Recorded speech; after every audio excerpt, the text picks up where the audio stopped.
Bom, pessoal, na aula de hoje a gente vai estar vendo a origem da vida, tá? A origem da vida, ela vai se dividir em biogênese e em abiogênese, tá? E dentro de cada uma dessas teorias aqui, a gente vai ter os seus principais cientistas. A biogênese vai acreditar justamente que a vida vem de um outro pedaço de vida, tá? E já a abiogênese vai acreditar na geração espontânea. A abiogênese vai acreditar que se eu pegar um pedaço de carne e deixar em cima de uma mesa, vários seres vivos vão nascer do nada naquele pedaço de carne. Já a biogênese vai acreditar que uma mosca pode trazer bactérias, que aquelas bactérias podem se proliferar, tá? Se você ainda não viu a videoaula sobre a origem do universo, eu vou estar deixando o link aqui embaixo, tá? Então, já entendido agora as principais diferenças entre biogênese e abiogênese, a gente vai estar vendo aqui agora o primeiro experimento da biogênese, né? Que vai acreditar na vida derivada de outra coisa, que foi de Francisco Redi. Esse primeirinho aqui, ó. A gente vai ver ele agora. Francisco Redi deixou 2 vidrinhos, vocês estão vendo? Ele colocou um pouquinho de carne dentro, alguns peixes, tá? E colocou a carne. E o que é que ele fez com esses vidros, com esses 2 vidros? Ele tampou, tá? Ele tampou. E o outro ele deixou aberto.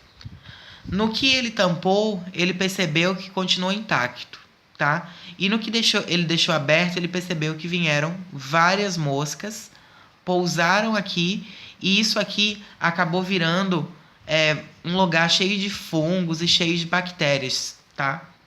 Então, ele conseguiu provar que a biogênese estava certa. Depois de Francisco Redi, a gente teve um cara chamado de Needham, que foi o defensor da biogênese, tá? Da abiogênese. Needham, ele pegou e falou o seguinte, que não era desse jeito. Ele pegou uma garrafa, tá? Ele colocou um caldo nutritivo. Ele colocou um caldo nutritivo de carne dentro dessa garrafa e ele ferveu e ele tampou, né? Ele tampou a garrafa. Por quê? Porque ele acreditava na abiogênese nesse aqui.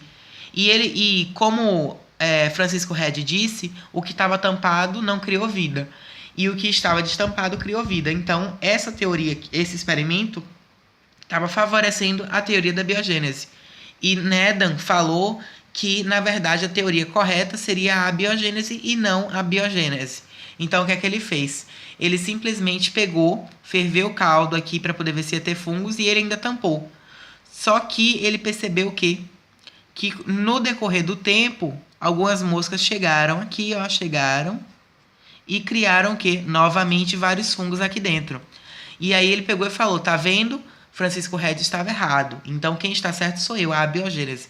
Ó, a minha garrafa estava tampada e criou vários fungos aqui dentro. Depois de um tempo foi descoberto que essa tampa que ele estava usando era um tipo de rolha, que tinha alguns pequenos poros onde algumas cianobactérias poderiam passar por esses poros e iriam entrar nesse caldo nutritivo que seria o de carne. Aí depois a gente teve um outro cara muito importante que veio para poder desmistificar a teoria da abiogênese de Needham, que foi esse carinha aqui, chamado de Lázaro Spallanzani, tá? Spallanzani, ele fez o seguinte, ele fez a mesma coisa que Needham, só que ele tampou um dos vasos e o outro vaso ele deixou destampado. Ele colocou o mesmo caldo nutritivo de carne, ele colocou o mesmo caldo, e esse vaso aqui, ó, ele tampou com o próprio vidro, ele derreteu o próprio vidro e tampou. Então agora estava difícil de saber quem estava certo. Aí ele percebeu que depois de um certo tempo, as mosquinhas apareceram nesse vasinho aqui. E no vaso que não tinha pequenos poros, como o experimento de Needham, que só tinha o próprio vidro aqui que estava fechando, o que aconteceu? O caldo nutritivo continuou intacto. Então ele disse o quê? Que Needham estava errado e que quem era o verdadeiro, o certo, a teoria correta seria a biogênese. E aí chegou um cara para poder desempatar todo mundo, que foi Louis Pasteur. O que Pasteur fez? Ele pegou... Esse experimento é um pouquinho mais complexo, tá? Ele pegou um vaso e ele colocou um instrumento de laboratório chamado de pescoço de cisne. O que é que ele fez com esse pescoço de cisne? Ele colocou justamente aqui o caldo nutritivo, tá? E ele fez o quê? Ele aqueceu com chamas aqui embaixo. E ele percebeu o seguinte: ele defendia o quê? A biogênese. E ele queria provar que isso aqui, mesmo estando aberto, ele iria conseguir provar que a vida não ia nascer do nada aqui. Então, o que é que ele fez? Com essa água aqui, com esse caldo nutritivo que estava aqui e com calor, várias gotinhas foram evaporando. E aí elas vieram descendo, descendo, descendo, descendo e chegaram aqui. Aí acumulou um pouco de água aqui, ó. Ó, fazendo o quê? Tapando a passagem. Então, quando algumas moscas chegaram aqui, o que aconteceu? Elas conseguiram chegar até aqui. Então, até aqui, ó, tava cheio de fungos. Mas daqui para cá não tinha fungo nenhum, porque essas bactérias não conseguiam passar pela água.